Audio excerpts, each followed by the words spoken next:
Le prochain exemple nous montre vraiment toute la richesse des applications des équations différentielles. Et vous allez voir que ce n'est pas que réservé à la physique mécanique. Par exemple, une petite application en économie, si on vous dit que votre livre préféré, celui de calcul intégral, coûte 50 $. Bon, c'est probablement un prix un peu dépassé. Mais bon, le prix, donc, c'est pas le vôtre, celui de votre grand frère. Le prix de ce livre varie au taux de 0,11 t à la 1 onzième où t est le nombre de jours écoulés. Quel sera le prix de ce livre dans un an? OK. Quand on repère au taux de, rappelez-vous calcul différentiel, au taux de veut dire la dérivée. En calcul différentiel, on vous demandait de trouver le taux de variation. Là, on vous donne le taux et on cherche le phénomène, la grandeur du phénomène. On va commencer par établir l'équation. Donc, qu'est-ce que je dis quand je vois ça? Je dis le prix varie au taux. Donc, la variation du prix dans le temps est de 0,011 t à la 1 onzième. Donc, qui dit variation de prix, dit différence de prix dans le temps, dit dérivée du prix dans le temps. dp dt égale le taux qu'on me donne, 0,011 t à la 1 onzième. Donc, l'étape d'après, ce serait quoi? Séparer mes variables. Donc, le dt va venir rejoindre l'expression en t. Je vais avoir que dp égale 0,011 t à la 1 onzième dt. Oups. OK. Maintenant que c'est fait, mes variables sont séparées, donc je peux intégrer de chaque côté. Si j'intègre de chaque côté, j'ai quoi? L'intégrale de dp, donc c'est comme l'intégrale de 1.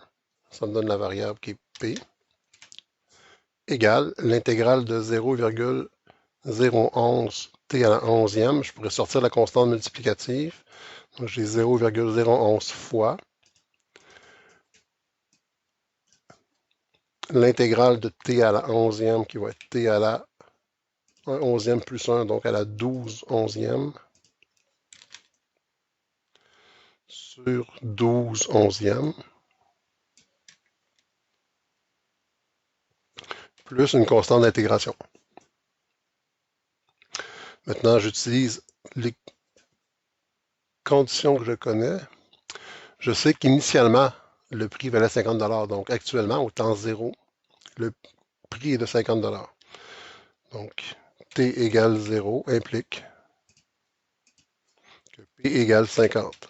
Et à partir de là, ben, je vais trouver mon équation. Donc, si je remplace p par 50 et t par 0 là-dedans, ici, je vais juste modifier un petit peu mon écriture.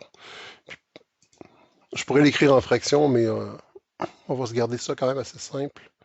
En fait, on va se garder ça plutôt simple. On va dire 11 fois 0,011 sur 12.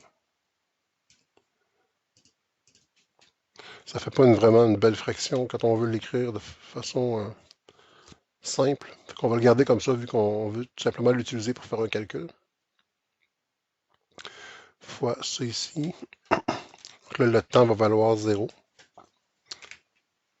Donc fois 0 à la 12 onzième plus c. Mais 0 à la 12 onzième, ça fait 0. 0 fois le coefficient qui est ici, ça fait 0.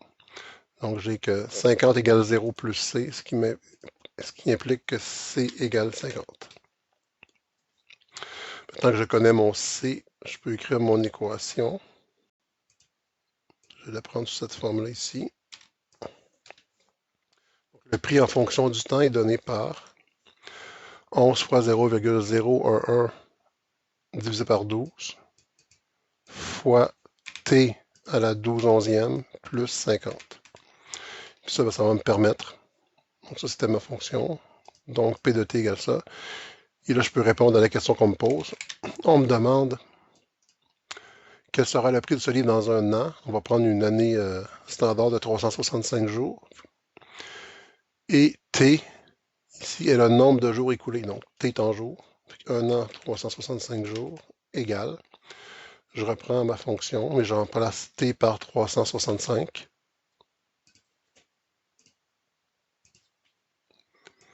Ici, nous faisons le calcul.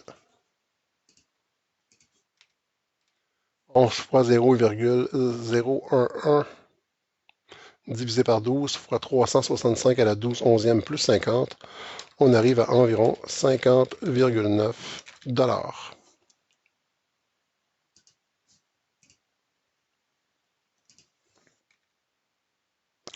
On a vu la structure, on l'identifie. Quand le problème est écrit là, sans équation explicite, on repère le taux de variation, ce qui nous donne une dérivée.